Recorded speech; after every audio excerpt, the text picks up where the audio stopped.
This is Steve Downs, the voice of Master Chief, Sierra 117, and you're listening to Podcast Unlocked, the world's #1 Xbox podcast.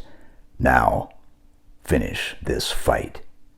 Master Chief, out. How about that, friends? Steve Downs welcoming you to the world's greatest Xbox podcast, Podcast Unlocked, the voice of Master Chief. I am definitely not him. I'm not that cool. I'm Ryan McCaffrey, but I'm joined by a cool friend, Destin Legary. Hey, everybody. Bam! Yes. That was a bam-tastic intro, that's for sure. Well done. Miranda Sanchez. Hello. Good morning or good afternoon, wherever you are. What if it's good evening? What if it's the evening? Or good You've left all that out. You don't get a good evening. You get to have a great evening. And Seth Macy making his Unlocked debut from IGN Maine.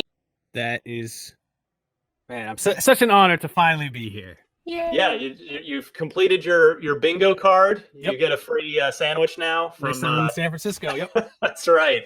Welcome to the show, my friend. Brendan Tyrell is locked down planning the IGN Summer of Gaming event that we've been telling you about the last couple of weeks. So I expect we might not see poor Brandon as much for a while because that is quite an undertaking trying to schedule that whole thing. But thankfully, Seth is up to the task. My fellow TurboGrafx 16 nerd, his nerd credentials need no establishing. They are well established. Look at that! I hate you that you have that, and Amazon still hasn't shipped mine or anyone else's. I mean, technically that's property of IGN, so I could send it to you. You outrank me too, so you forced me to do that. Well, anyway, we're talking Xbox today, of course. But yes, I want to thank Steve Downs and Cameo for making that intro possible. That was some of the easiest money I've ever spent. All of that. So Steve is on there with a bunch of other celebrities. My wife and I were going down the Cameo rabbit hole after I showed that to her. And yeah, there's all kinds of celebrities on there who, and right now, all the money for doing those, whether you're just doing like a shout out or whatever it is, a birthday greeting, or you're a maniac like me and use it for a show. It's all for COVID-19 relief. It's all going to charitable relief funds. So that is the new Unlocked intro. Get used to seeing it and hearing it because we're going to use it pretty much forever from now on because who's cooler than Steve Downs? All right. I want to start by talking about an interesting story that popped over the past week. And that was a Bloomberg report, which cited some people internal at Sony. And this obviously will tie into Microsoft. And the long and the short of it is that Bloomberg was suggesting via their Sony sources that Sony might not ship as many PS5s in the first 2 quarters it's available as they did for PS4 because the high price combined with the anticipated lower demand due to the unfortunate economic circumstances now means that the PS5 might be in tougher supply than the PS4 was. And I wanted to get everybody's take on this because to me, again, as we're relating this to an Xbox podcast, it could open the door for Microsoft to get off to a faster start than, it goes without saying, than last generation, or I should say, I guess this one still. But there is an opportunity for Microsoft here, depending on how they play things. Yeah, absolutely. I will chime in. I think this could be a smart prediction just because, obviously, I don't know, like talking about the pandemic on the show is like a little weird always, but they're like globally, like our economies are being pretty hit in a lot of ways. Yeah. Like I definitely have family members who had to take pay cuts and all sorts of other things. I know that everyone's being impacted in various ways. So maybe there's not the biggest, I think there's still going to be, of course, like a demand for the next gen consoles, but maybe that demand will be diminished from what it would have been otherwise. Just because of like, oh, well, I could buy a $500 console or I can keep paying my rent and have like the meals that I want. And right. So unfortunately, that's like kind of the situation for some people and it's really, really tough. So I think, that's obviously more of the bigger concern than whether or not there will be more PS5s. But I think, like to your point, that if the availability of having more of our Xboxes available will maybe make it an easier choice for people who don't want to have to actually go hunt these down. And especially for those who I think were maybe on the fence of which to get first, it's like, oh, well, I could get this first because I like the games that'll be on the Xbox, but I could also get PlayStation 5. I'm not sure yet. Well, then maybe just like the availability of Xbox will make it a little bit easier. You make Yeah, a so really, go ahead, Destin. Miranda makes a really good point, and actually, it also could give the Xbox a head start because they're going to have more of a chance to have a larger install base than the PlayStation 5. Phil seems undeterred from his stance that they're going to have a decent amount of units and there aren't going to be production impact. We'll see if that holds up. I hope it does, but with the additional price point consideration of the PS5 being potentially more expensive, Xbox can at least match that price. And if there's more units on the shelves to purchase, that could be a good thing. They also don't want to go the other direction the way the Dreamcast did and have too many where they've oversaturated the market. So they'll probably find a sweet spot and, figure it out and go from there. So here are the numbers. Let me pull from this Bloomberg piece. Bloomberg reports an expected $500 to $550 price for the PS5. I think we've all a lot of us have been thinking $500 all along for PS5. But Bloomberg says Sony sold 7.5 million PS4s during its first 2 fiscal quarters and projects only 5 to 6 million PS5s to be made. And I would presume all of those sold, or the overwhelming majority of them sold, in the first 2 quarters. So that's a potentially up to, you're talking a third or so less on the high side. But again, yeah, I think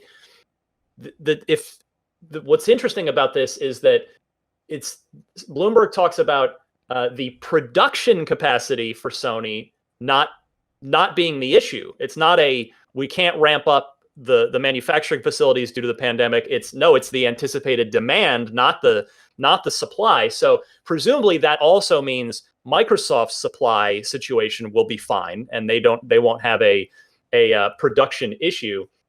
But again, I go back to the Phil Spencer interview that we did on this show a few weeks ago, where Phil said that they would be fluid on price, and that he had the backing of the CFO and the CEO of Microsoft, who, I remind you all, a $1.33 trillion market cap company, compared to Sony, a $78 billion market cap company. And that's not the be all end all, because you have the Xbox division within Microsoft that accounts for so much of the revenue, and the PlayStation division accounting for a different, its own big share of Sony's revenue. So it's not quite apples to apples, but it's still, you're talking about over a 10-fold difference in overall market share. So my point is, if Microsoft decides to use that fluidity in price and either match or perhaps even undercut the PS5 on price and pump out more units than Sony is willing to here, at a lower price, Microsoft might be able to move all of those units if they go 400 or 450, something like that. So I feel like that there is a real opportunity for Microsoft. And again, Miranda, your point is well taken about it's a little weird to talk about this in the context of economic distress. But at the same point, we're on an Xbox podcast. We're sensitive to all that, but we are here to talk about the world and the business of Xbox. So yeah, the planets seem to be aligning to give Microsoft a chance to get off to a pretty good start here. Absolutely. Yeah. And to also chime in, we can't forget about Lockhart. Yes. Yeah, some rumors of that starting to pick up now. The Series S, which is what we've been calling it for a while, is it going to be shown off soon? I mean, I would think it would have to be revealed soon. There's the winds are blowing that maybe it's a 4 teraflop machine, which would actually put it beneath the Xbox One X on the power spectrum. But maybe it would have things like the high-speed hard drive, the NVSe. Nope. Thank you, Destin. See, this is what happens when I'm talking off the top of my head. But yeah, so it's the picture should be a lot clearer in a month. But for now, Microsoft seems to be sitting really, really well here, and Sony has been overall very quiet. And the coronavirus has thrown everything into chaos. So Microsoft's sitting well right now, and the ball is in Sony's court to figure out what they're going to do. But it's going to be, I think the next 2 months will be super, super interesting. All right, let me move on with the sort of rest of the news. And I got to stop talking and let you guys talk here, because Grand Theft Auto 6. I'm about to say, this is your story, Ryan. No, Seth too. Come on, Seth. Hey. Yes, I do love GTA, but yeah, I know it's shocking news that it's confirmed that Grand Theft Auto 6 is in development. But An anonymous source close to Rockstar confirming to IGN an initial report by Kotaku that GTA, the next Grand Theft Auto game, is in development. Now, Kotaku's report, what's interesting about this isn't just, well, of course, GTA 6 is in development, but Kotaku's report places a large focus on workplace changes that are allegedly being implemented at Rockstar following, you guys remember, it was a real big topic of discussion, largely on the back of Kotaku's reporting. As if you're not watching on video, by the way, let me just say you need to be watching on video. Don't be sorry, it's amazing. You're getting cattails. You're getting all kinds of good stuff. But a little cat kiss. So in any case, the report goes on to explain that due to the changing nature of conditions at Rockstar, the company is considering ways of altering production to avoid similar crunch issues as they ran into on Red Dead Redemption 2. One such plan is to allegedly have the next Grand Theft Auto be a, quote, moderately sized release, which by Rockstar standards would probably still be a large game, that is then expanded with regular updates over time, which may help mitigate stress and crunch. Rockstar has attempted to root out the causes of widespread crunch, reported the studio, including changes in leadership throughout many of its offices, outside management training, and plans to improve technology pipelines and scheduling for production on GTA 6. Well, there's concern at the studio, according to Kotaku's report, but many anonymous developers speaking to Kotaku were cautiously optimistic about the future. So there's a lot to break down there. We should probably start with the idea of a moderately sized GTA 6 and what that would look like. The more I think about this, the more I actually really, really like the idea of a moderately sized GTA. Moderately sized still means huge. It's still going to be a huge, expansive world in terms of what Rockstar is going to deliver, right? And that means that we're going to get expansions that continue to increase the size of that world over time. And I love the idea of having constant updates that give me new areas to explore in the world of Grand Theft Auto. It also gives them the opportunity to be more timely or topical with the content that they're able to bring to the game. Seth, talk to me. Yeah. Oh, well, I'm kind of with Destin on this one. Like I'm looking forward to sort of the quote unquote moderately sized release, but at the same time, if this is coming to the next generation systems, a lot of the time they're going to be spending is building the graphical assets, for a new 4K or, oh yeah, supposedly 8K supporting consoles. So there's going to be it's going to have to be this sort of ground up rebuild with just everything. So I think by the very nature of technology moving forward, it kind of has to be moderately sized release. So I think they're sort of telling us it has to be this way, but we planned it like that. It's an interesting point. Yeah, you make a good point, Miranda. So one of the things that I like about the potential with this is, honestly, it actually reminds me of a game I'm playing right now a lot, which is Animal Crossing. I thought you were going to say Outer Wilds. GTA Egg Day. No, not quite. Which is weird to compare it like that because for a lot of Animal Crossing fans, there's a lot of things that seem to be missing from classic iterations. Like certain characters, certain buildings, they're just not included. But before it came out, they're like, hey guys, we're gonna have these big free updates. We're gonna have events, we're gonna have all these other things. And we're seeing more and more now that they're gonna use those free updates to add in that classic stuff that we kind of expected to have with different systems to them to make them more interesting to how they're putting out this game. And of course, it launched with different features that were really exciting and new. So I could see GTA doing something similar like that. And I think Nintendo was really smart about how they planned the release too. So they essentially started giving us the biggest update with another new whole collectible system 30 days after. And that's actually a weird benchmark in the game for how long you've been playing and certain things unlock. So it's okay, if they can time their releases and their update and their content or their bigger content updates with expectations for when players either kind of hit, I guess a benchmark of oh, they should have all these things done by then. An average player would do all this by then. They would be completed and then they'd be kind of ready for another big chunk of content. Then I think that could actually go really, really well. And Destin, to your point, keep it a little bit more topical, keep it more interesting. And I think one of the things that I always worry about with big games is side quests and making them meaningful and interesting. And I think GTA does a great job with that. But I think they could just take it a step forward with that too, because they'll have potentially more time to write them and get a little bit more innovative with what they do in these stories and whatever they choose to add. So I think this could be actually a really fun way to kind of keep that longevity going for GTA 6. Yeah, Destin, go ahead. It's Oh, sort yeah, of you like just- it's two models, and they've really found a sweet spot. You're gonna get your Netflix binge style huge content drop, right? And then you're gonna get episodes that will continue to evolve that world. Maybe you'll follow a character or something. I'm incredibly excited about what they do with this, and if it means that their workers are going to be treated better and they're going to have a better work-life balance and environment, I'm all for it, especially because at the end of the day, we're still going to get GTA 6, which I have all the faith in the world that Rockstar will be able to deliver on. They haven't let us down yet, and go from there. Yeah, Destin, you make a great point, because a moderately sized GTA is not going to lose one copy of sales from being moderately sized. This is Grand Theft Auto. It's going to be, again, I've said this before on the podcast, we've talked about this. I'm willing to bet any lunch that it's going to be 10 years between Grand Theft Autos. There's this piece already says it's early in development, which makes sense because, again, Rockstar largely works as one giant global unit now, not a bunch of Rockstar North, Rockstar San Diego, Rockstar Vancouver, all that. That's all done, and they are one giant studio. And so that means they were all on Red Dead 2, which shipped in the fall of 2018.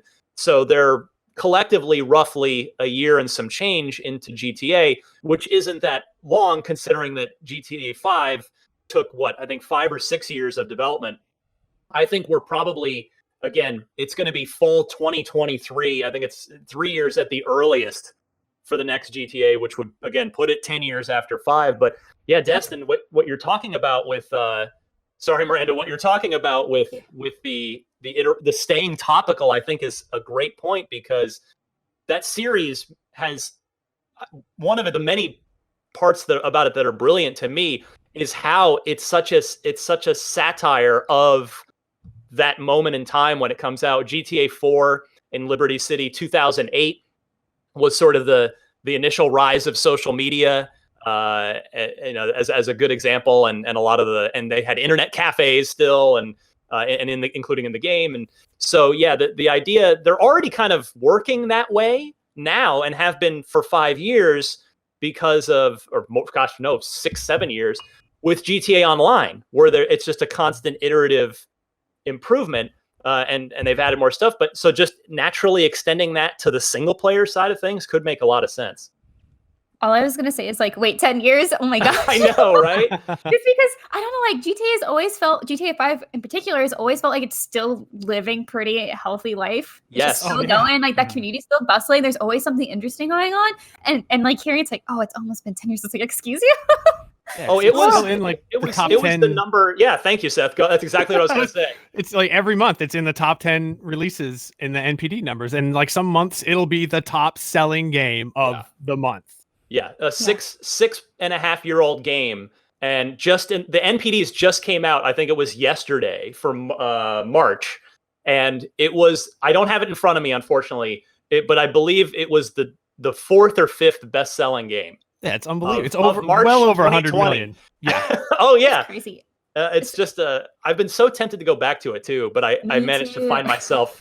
I'm busier than ever with work, despite not having a commute anymore.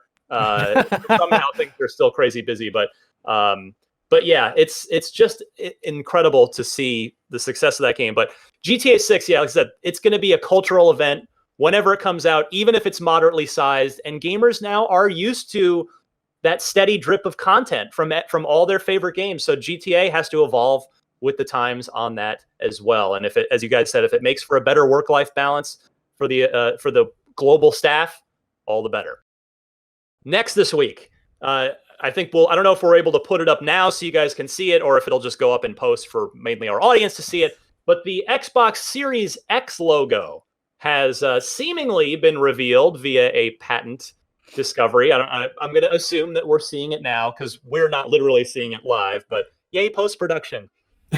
So what do you guys think of this thing? Now, this obviously isn't, we're just talking about the Series X part itself. We're not talking about the Xbox Nexus. We've already seen what the Series X looks like. It's the same Xbox Nexus logo for the button and the power button and on the box itself. But for this typography, this sort of design choice, what do you guys think? I don't like it at all. No? I hope that's not it. No, that looks like it looks like the logo you'd see on some obscure piece of like magnetic media from the late 90s or something. I don't like it. Maxell HD floppy disk 1.44 megabyte. So I I think like it. Are you because more optimistic than Seth? so because this is like a trademark thing, I think it's the most boring version of the logo they possibly could, just for trademarking purposes. So there's no coloration to it, there's no gradient on it. It's just very solid. I could imagine that the designers, and if they have any animation with the logo, they could really spice this up and make it look pretty good. I do agree with Seth. I don't really love this version of it, but it's because the artists haven't really had a chance to mess around and make it look snazzy, so to speak. Wow. So I I don't like hate it it just though. fine. I mean, you can only do so much with Series X. Like Series is pretty long, and then you got a big X. It's like there's not a ton I feel like you can do with that. I mean, there's obviously a lot of options, but I think the design they presented really feels like it fits the console. And because they are going for this very sleek tower, it's very clean cut. It's not supposed to be really flashy. And I think this showing that they're not trying to do flashy, it just looks very professional, is pretty representative of that idea It's throughout. very lacking in flash. I agree. Yeah, it's not meant to be It's like flash kiddish or- deficient. And that's the thing is, like, I think with these new or at least with the Microsoft consoles, they're not. I think we brought this up before. Like their designs aren't meant to be like toys. Like they're professional pieces of tech in a way, even though they are toys because video games. This They're kind is of toys. Kind yeah, of sometimes. Sorry, Miranda. No, that's fine. Yeah, it's just Mhm. I think Gotta this just is play with it. something. Go ahead, This is, Destin. this is something we'll see like on the back of the console on the UPC number, and it's something you're going to see on banners during E3 next year if it's still happening, and during football games. This is for readability. This is for brand placement. This isn't something you're going to see necessarily on the front of your console. They still have the Xbox logo. This is specifically a marketing thing that they've designed. So we'll have to wait to see the final implementation of the look. Destin, I didn't even have that in my notes, so it's like you're reading my brain right now. Oh, yeah. Because that was exactly my thought. Is this is kind of not a non-story. I mean, obviously, I wouldn't have brought it up if it was a non-story, but you're right. I mean, this is just going to be for marketing materials. Like it's, as you said, it won't be on the front of the console. It probably won't even be in the interface, like when you boot up the console, except maybe on the splash screen, which you'll pretty much never see because I think most of us probably keep our consoles in the always on mode so that it boots up instantly. So yeah, it's just for marketing materials. You'll probably never see it. Now, a Twitter follower pointed this out, and I couldn't have agreed more. I get why they stuck with the Nexus logo because they're trying to break down generational walls and say, hey, this is an Xbox family now. But this would have been a cool opportunity, and I'll bet if Phil were here, he would probably confirm that they did think about this. But it would have been cool if they'd have gone back to the original Xbox logo, the thing that like explodes out of the 2D plane into the X. Because after all, the name of the console is Xbox. And then we've got the Series X and then presumably the Series S coming. So they could have gone back, because why not wash away any bad will remaining from this generation of Xbox One and just bring it back to the OG logo? I'm sure that had to be a consideration at some point. And that would have been a cool thing to have as like a button on the front of the Series X. It would have. I will say that the design they have presented, I don't want a sticker of it. Like I'll pass. That's a bad sign. But like to your point, yeah, they still have our little Nexus. We've got that good piece, and like I guess for like more marketing material stuff and like whatever they choose to do for like the overarching like just Xbox logo. Eventually, we'll see. I don't know if they're gonna do anything different specifically for that line of hardware, but I guess we'll see. I guess we'll see. Destin. Who's gonna get the tattoo first is what I want to know. Oh, the Series X tattoo. I guarantee somebody's got one already. Like they're a tattoo artist, so they can be at home, and they're incredibly talented, so they could, I don't know, maybe aim for a thigh or something where they didn't need a weird angle. Somebody's probably already done it, even despite the quarantine. I'd be willing to bet if somebody can produce evidence of that for me on social media, It would prove my point. It's going to be you, Seth. You could do it. Come on, buddy. No, thank you. I don't have any branded tattoos. Yeah. Who's that in your lap, Seth? What This is adorable Oscar, creature? my little dog, and he's stuck in here with me, and he was crying, so I'm trying to keep him from ruining the show. Aw. Aw. I Well, just sprayed my cat with water.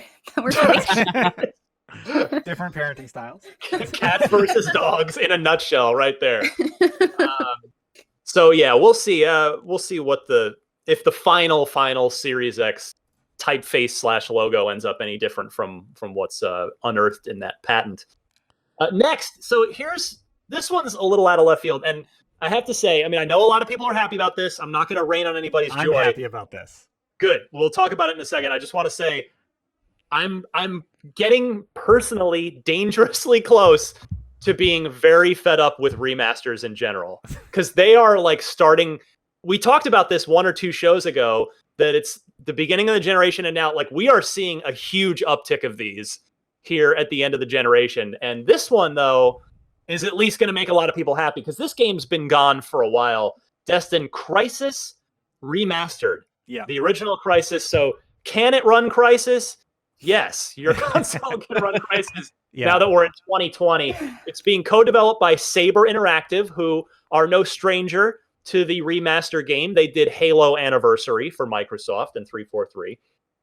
Crisis Remastered features improved graphics and optimizations for current-gen consoles. This includes high-quality textures, improved art assets, temporal anti-aliasing. I don't even know what SSDO is or SVOGI. Those must be PC bits that are out of my depth. Lighting things.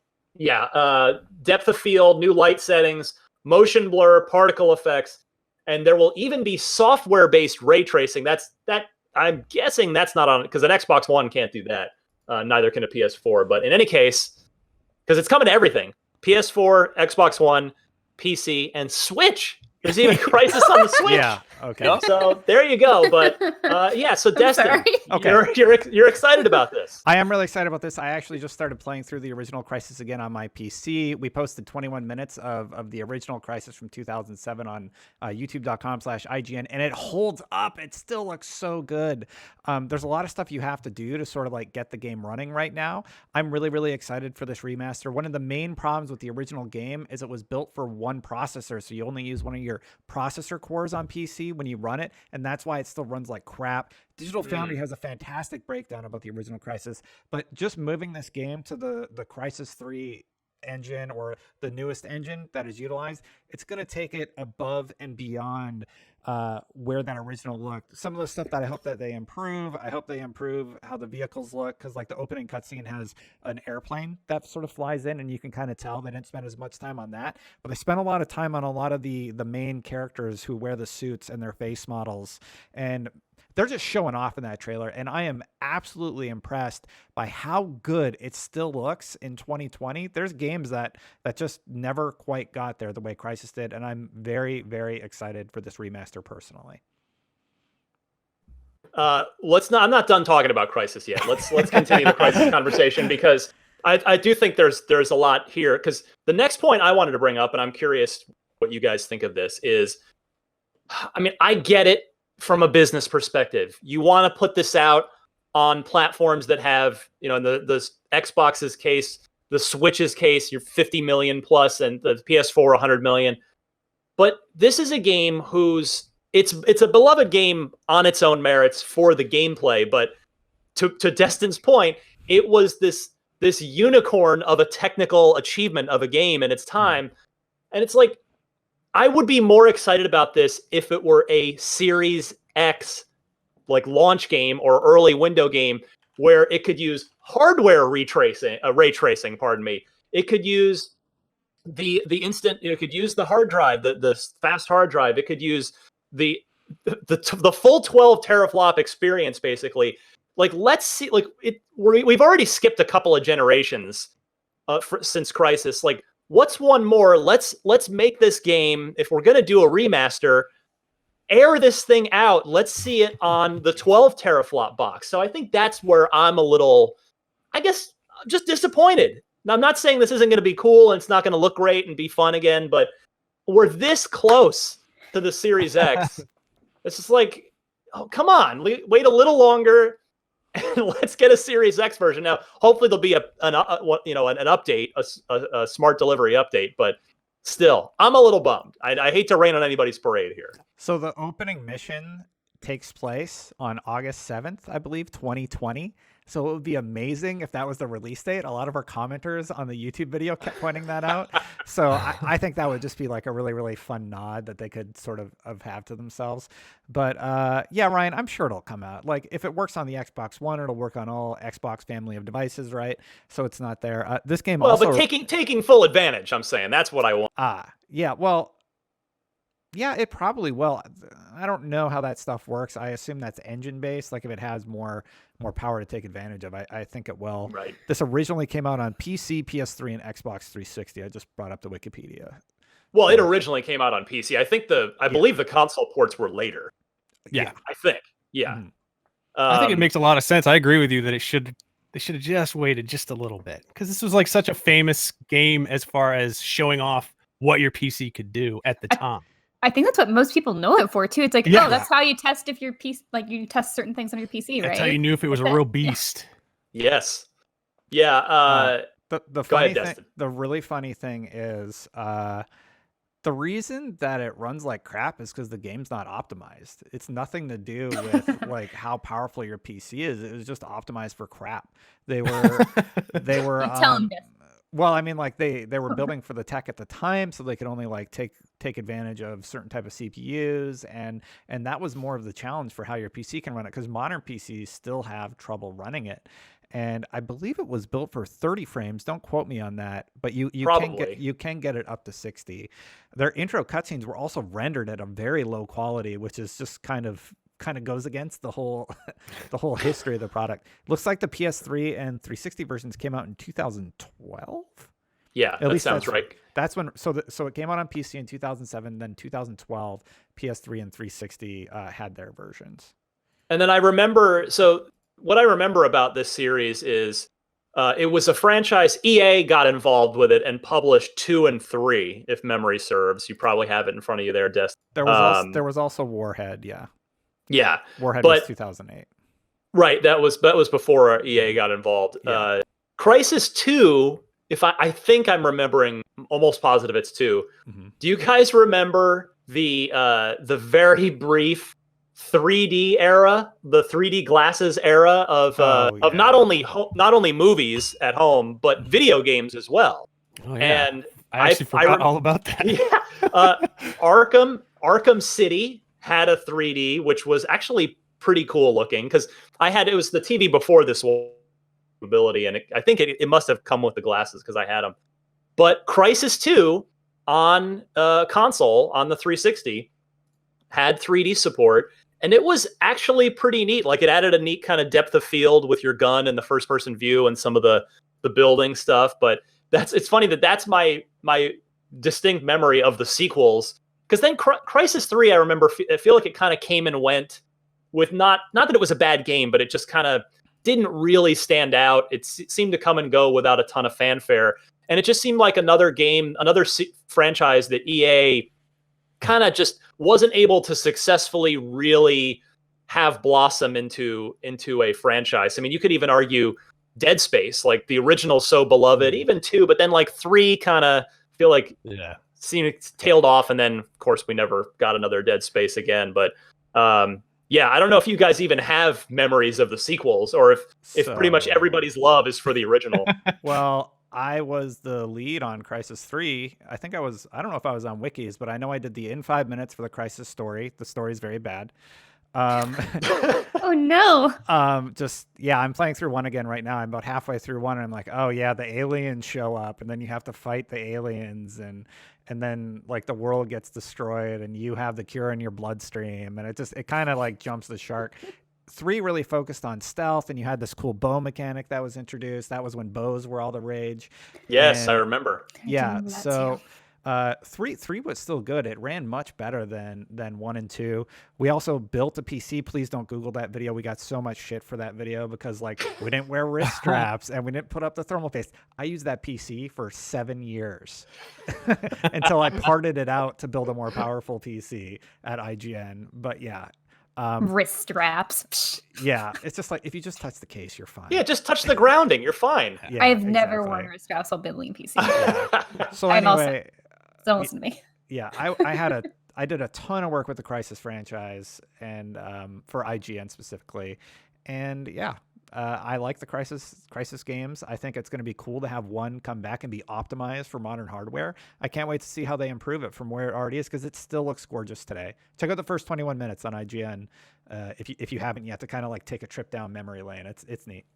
I do actually want to do that. I'm going to go look at that video after this because if my memory, my old guy memory serves me correctly, Crysis was kind of a spiritual sequel to Far Cry because Ubisoft bought the rights to Far Cry and took over the franchise entirely because Far Cry 2 was went off in a totally different direction. That's Mitch Dyer's favorite Far Cry, and that became a Ubisoft franchise, and Crytek was left with. So they had to make their own new series, and that's where Crysis came from. I think I'm remembering that correctly. Yeah, but... and you know what the funny thing is? Digital Foundry brings that up in their video, and Far Cry holds up much better. Like interesting. It's much more optimized. So I don't know what happened with Crysis, but yeah. But yeah, I mean, if it's coming to PC as well, that at least bodes well for the prospect of a proper Series X patch for it to take advantage of the hardware ray tracing and of all of the Series X features. Because that's like, for me, I don't think I really want to dive back into it on even a 1X. Like I'm gonna hold out. I'm gonna wait and see if we get that Series X update, because I weirdly never had the love for this game, which is weird because I am, and certainly was probably even more so back then, a huge just first-person shooter genre fan in general, and something about it just never. Maybe it's because I'll bet my machine just never ran it well. Would be my guess if I were trying to think back. Well, there's that, and the characters aren't super relatable, to put it mildly. Like they keep just killing each other by melting their teammates.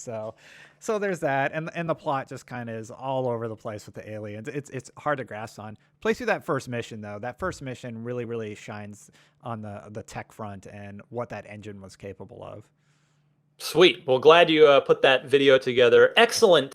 Subtle plug there, Destin. That's how we do things on Unlocked. Really into it. No, I know. Good stuff. All right. So let's see here. Let's move on to our next topic, which is Gamescom and conventions. So we've had E3 already canceled. We've had Comic-Con just canceled very recently. Now, this past week, Gamescom as well, which, of course, from a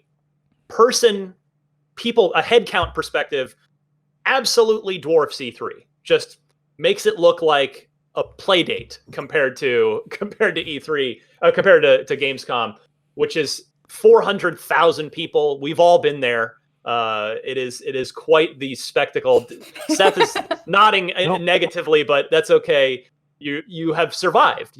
By not going, you made it. You're fine. But yeah, it's there's somebody every year posts the video on social media of the hordes of people coming through when the show opens, and it's literally wall to wall of a 15-20 foot wide concourse hall, literally packed like zombies. Yeah, it's not even just like the opening either. Like the reason I've never really wanted to go is because former coworker Brian Albert had taken the photo when he first went, and just this one hall is like you literally wall to wall people. Yeah. Like there's no breathing room. Everyone's like shoulder to shoulder, and that's just it. It's just very packed. And I was like, yeah, it's a lot. I mean, I think it's great that I'm not trying to dump on Gamescom. It's a great event, and it's a public event. That's the thing. It's been more of a coordinated public event for many years, whereas E3 is just in the last couple of years had tried to get on all right, well, let's open it up to the public bandwagon, which was so long overdue. But But yeah, so 400,000 people, and now Gamescom here in April, well ahead of the show in August, issuing a statement saying that Gamescom will under no circumstances take place on site in Cologne, Germany. Instead, there will be a digital Gamescom, which the team is working full speed on.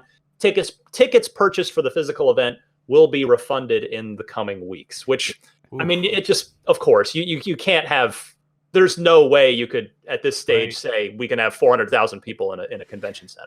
Are they teasing E3 with that full speed remark? Because that's what E3 said. We're full speed ahead. And now Gamescom saying the same thing. I just found it kind of interesting. Maybe. You never know. A little context into how many people is 400. Maine's biggest city is 75,000 people. And in the metropolitan area, it's only 250,000 people. So there are almost twice as many people in this one convention as there are in the entirety of southern Maine. Wow. That is some context for sure. It's 4 Rose Bowls full of people. If you're thinking like the Rose Bowl, it's like 4 of those all together. That's Gamescom. They didn't have any choice, though, because I believe the German government just said no gatherings until August 31st. And Gamescom was like, Yeah, and they were holding on until the government made them go digital only, basically. But now it seems like they've changed their tune and adjusted to the digital event, which is good. I think they can make a badass digital event. Yeah, and Jeff Keighley is once again going to do his Gamescom opening night live as a event, so making it which should be, and especially Jeff's got a great opportunity with no E3. I mean, so does IGN with Summer of Gaming. So Gamescom should be fun this year. Yes, we will have plenty of cool reveals, world exclusive. So yeah, it's going to be good, but it just makes perfect sense because even if things do get safer by the time August rolls around, I got to imagine that we're going to ramp slowly back into larger and larger public gatherings, and 400,000 people is at the extreme high end of the scale. I mean, a basketball game is 20,000 people. Even an NFL football game, most of those stadiums are 70, 80,000. We're talking 400,000 people all in one area. Now, on that same note, PAX as well, another one of the more popular, of course, that's just all for gamers. PAX has been so successful for, so many. PAX must be 15 years old by now. They are still saying, because they're due to have PAX West, the artist formerly known as PAX Prime, that first weekend of September is always their go-to. And they are still saying that they're on track. They are still planning for that.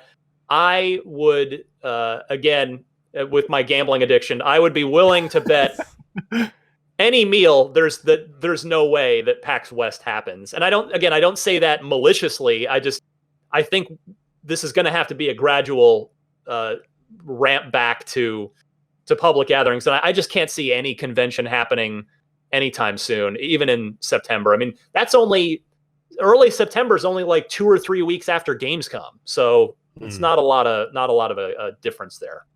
I'm being optimistic. I'm hoping it comes. Like I said on Twitter, PAX East was the last time we all got together to have fun. Yeah, I think it'd be kind of cool if PAX West was the first time we all get together again. And on the selfish side of that is, I know that if nobody else wants to go, then it's my time to shine because I love Seattle. I'll go there anytime. So you just like the corners of the country, don't you? Maine, Seattle. Well, it's like that Mitch Hedberg joke. I wanted to put a pin on all the maps, so I had to go to the corners first. That's right. Yeah, we'll get you down to Orlando for something, maybe some Star Wars Disneyland thing, and then San Diego. I guess you'd have to make your way to when Comic-Con opens back up. You're talking about appearing on every podcast, Seth. You got to make your way to the 4 major corners of the country. I'm into it. Make it happen. Okay, so let's now move to. We've only got a few minutes left, actually. So let's see. Let's skip right to trivia. We'll hold Loot Box. Yeah, we want to make sure to get a trivia question in. All right, this one comes from Henry Chen in Quincy, Massachusetts, up Seth's way in his general direction. How we doing, Bob? Yeah, his gamer tag is. I'm not quite sure how to pronounce this. I'm going to say Xephyr, XPHXR. No vowels there, but that's okay. And quickly, because we're running out of time, but this is a good one. Seth, do you tell me? I know that the gaming tastes better here of my usual Unlocked panelists. Are you a Forza or racing game fan in general? Yes, I love racing games and I love Forza, and I know the answer to this one. Or at least I'm very certain that I do. Excellent. Oh, I'll go to you last then. This pleases me. So Henry Chen from Quincy, Massachusetts asks this question. I'm going to go to Miranda first here.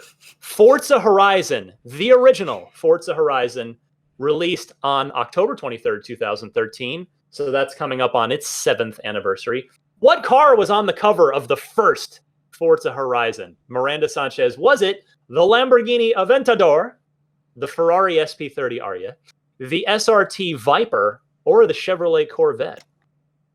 All right, Ryan. I'm going to tell you right now. Yeah? I know almost nothing about cars. That's okay. So I'm going to make a very wild guess. I'm going to go A with a Lamborghini because I know what those are. All right. I know what a Ferrari is too. I also know what a Corvette is, but I don't know. All right, we'll go with the Aventador. Is it is a beautiful alien-looking vehicle. I actually can remember the last time I saw one on the road because it was just compared to normal cars. The Aventador looks like it came from another planet. It is quite the beast. I'm gonna look it up. Destin. I've already answered to this matter. I thought it was the Ferrari, but that's a different game. Actually, I realize I don't think it's Lamborghini. I'm gonna go D, Corvette. The Vet. All right. I'm worried it's the Viper. The Vet. I mean, hey, the Vet is America's. That's like America's sports car. It is. It gets a big redesign every handful of years, and it tends to get a lot of attention when that does happen. So you could be onto something there. They just came out with the latest Corvette, which is making a big deal in the big splash in the automotive world. Mm-hmm. All right, Seth. What do you say, my friend? Between when I was so confident and now, I've lost all confidence, and I doubt myself because now I'm thinking that the Lamborghini Aventador was on the cover of Horizon 3, actually. And so I'm just going to throw it out there. I'm going to say it's the Ferrari. It was on the first one because I don't actually remember now. Okay, I was too confident. I tripped myself up. So you're going with the Ferrari. Miranda's got the Lambo, and Destin has taken the Vet. Do I have that correct? Mm-hmm. So you've somehow all managed to give a different answer and get it wrong. It was the Viper. The return of the Viper. Dodge retired the Viper for a while and brought it back under their performance brand SRT, the SRT Viper, and that was on the cover of the very first Forza Horizon, which was set. How about this, Seth? Do you remember where the first Forza Horizon was set? Oh God, I'm putting you on the spot. I know. 4 is in the UK and 3 is in Australia and 2 is in. The first one was in Canada, Saskatoon. You're closer than you're in the general. I don't remember, and I played that game a lot. I like that game. 2 was the south of France, the French coast, and the original was in Colorado. Okay. Yeah, Colorado. Yeah. I'll say this: that Viper looks a lot like the more modern Vets.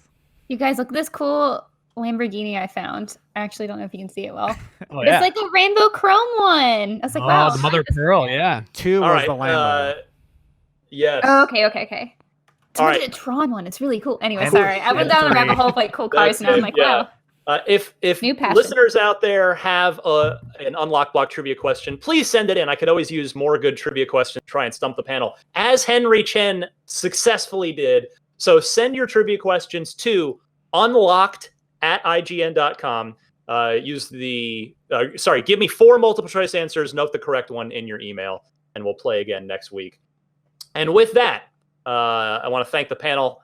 I'm Ryan McCaffrey. You can find me on Twitter at DMC_Ryan. Seth, where can we find you for our Unlocked crew that's not used to following your exploits? Why, you can find me on Twitter at Seth Macy. I keep it real easy for me. And there's no E in there. It's Macy, like the store. Nice. Miranda. Hi, you can follow me at Havoc Gross, and that's Havoc with a K, pretty much anywhere. If you're not following Seth, you're making a huge mistake. Oh, because his Get account's outta just the here. best. You're Come super on now. funny. Thank You're you. so good. Thank you. I concur. He is the best. God, D- you guys. Destin, take us home, my friend. Best That podcast Destin ever been on. Legary, you guys really, there's this one thing that you guys need to check out this week, and that is Seth Macy's Twitter account. It is absolutely hilarious. Definitely go watch it. And then go watch that Crisis gameplay to go down memory lane. All right, for Destin Legary, Miranda Sanchez, Seth Macy, and yes, Steve Downs at the top of the show. I'm Ryan McCaffrey. This was Unlocked 440, and we'll see you back here next week.